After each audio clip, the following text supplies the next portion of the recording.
ઉધના વિધાનસભા બેઠક પરથી પૂર્વ કોર્પોરેટર સુરેશ સોનવણે બહુજન સમાજ પાર્ટીમાંથી ચૂંટણી લડી રહ્યા છે. શ્રમિક નેતા, ગરીબ મજૂરો માટે હંમેશા લડનારા નેતા તરીકે સુરેશ સોનવણેની ઓળખ છે. કોંગ્રેસ પાર્ટીમાં સક્રિય હતા, પરંતુ ઉધના વિધાનસભા બેઠક પરથી ટિકિટ નહીં મળતા રાજીનામું મૂકી બહુજન સમાજ પાર્ટીમાં જોડાયા હતા. ઉધના વિધાનસભા બેઠક પરથી ચૂંટણી લડી રહ્યા છે. ઉધના વિસ્તારમાં સ્થાનિક લેવલે ઘણા કામો કર્યા છે અને લોકો સ્થાનિક ઉમેદવાર તરીકે મને પસંદ કરી રહ્યા છે. બહુમતથી મારો વિજય થશે તેવો દાવો બહુજન સમાજ પાર્ટીના ઉમેદવાર સુરેશ સોનવણીએ કર્યો છે.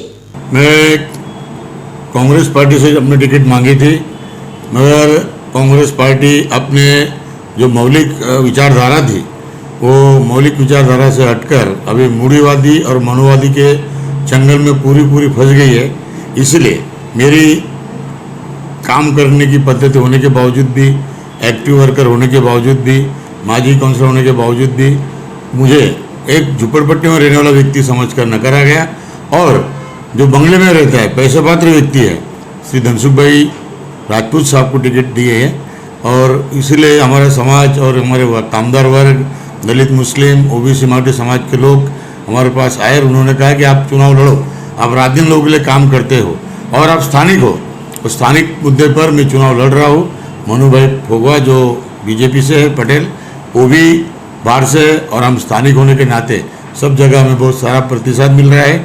और लोग कहते हैं कि हमको काम करने वाला आदमी चाहिए, केवल दिखावा के लिए काम करने वाला आदमी नहीं चाहिए.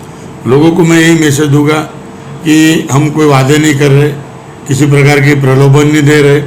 अभी आप जानते हैं बड़ी बड़ी पार्टी वाले क्या क्या बातें करते हैं.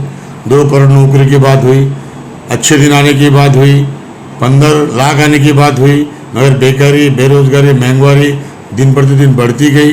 नोटों के लिए लोग बैंक के बाहर मर गए. नोटबंदी के समय, कोरोना में समय लोगों के क्या हाल हुए. और आज बेकारी, बेरोजगारी, महंगाई की वजह से जनता त्रस्त है और बीजेपी, आरएसएस के लोग मस्त है. ऐसी स्थिति में जनता ने नक्की किया है कि उधना के जो स्थानिक प्रश्न है, मैं स्थानिक होने के नाते सब जानता हूँ. आज भी आप झुपड़पट्टी स्लम विस्तार में जाएंगे, चाहे 9 नंबर लो, 12 नंबर लो, 7 नंबर लो, 0 नंबर लो, प्रेमनगर लो, आदमी जब गुजर जाता है तो उसे डोली के बजाय घोड़े में ले जाना पड़ता है. स्कूल की स्थिति ऐसी है, स्कूल है तो वह शिक्षक नहीं है, शिक्षक है तो वह किसी प्रकार की सुविधा नहीं है. ऐसी स्थिति में लोगों ने संकल्प किया है कि यहाँ न सरकारी कॉलेज है, न किसी प्रकार की सरकारी हॉस्पिटल है. सिविल और मेरे को छोड़कर बहुत ही परेशानी विस्तार के नागरिकों को करना पड़ती है. मजदूरों के सवाल है, या नौकरी छीनी गई है, बेरोजगार बच्चे घूम रहे हैं, शिक्षित बेरोजगार, पेपर लीक हो जाने से उनका लाइफ खत्म हो जा रहा है.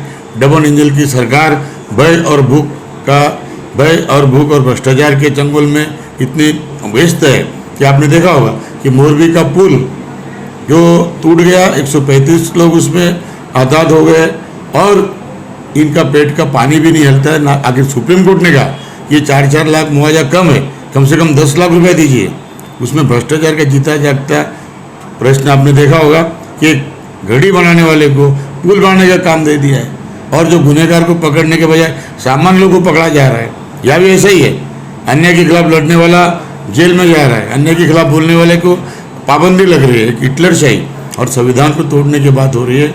ऐसे समय में उधना के विकास के लिए, उधना के नागरिकों के जो ज्वलन प्रश्न है, शिक्षा, बुनियादी सुविधा, हेल्थ, बढ़ती महंगाई और जो बेकारी, बेरोजगारी है, उस मुद्दे पर हम चुनाव लड़ रहे हैं. और मुझे उम्मीद है कि विस्तार की जनता स्थानिक होने के नाते भी, और मैं कामदार आगेवान हूँ, कामदारों के सुख दुख में, लारी गल्ला वाले के सुख दुख में आम आदमी से जुड़ा हूँ. प्रेमनगर झुपड़पट्टी में रहता हूँ. ये लड़ाई जो है मालदार और गरीब की है, ये लड़ाई जो है पूंजीपति और मजदूर की है, ये लड़ाई जो है अमीर और गरीब की है. और मुझे विश्वास है बहुजन समाज पार्टी के हाथी के चिन्ह पर आने वाले 1 तारीख को, 1 दिसंबर को सभी नागरिक, सभी मतदाता हाथी के सामने का बटन दबाकर, क्रमांक 3 का हाथी का सामने का निशान का बटन दबाकर मुझे जंगी बहुमती से विजयी करेंगे और जनता की सेवा करने का मौका देंगे.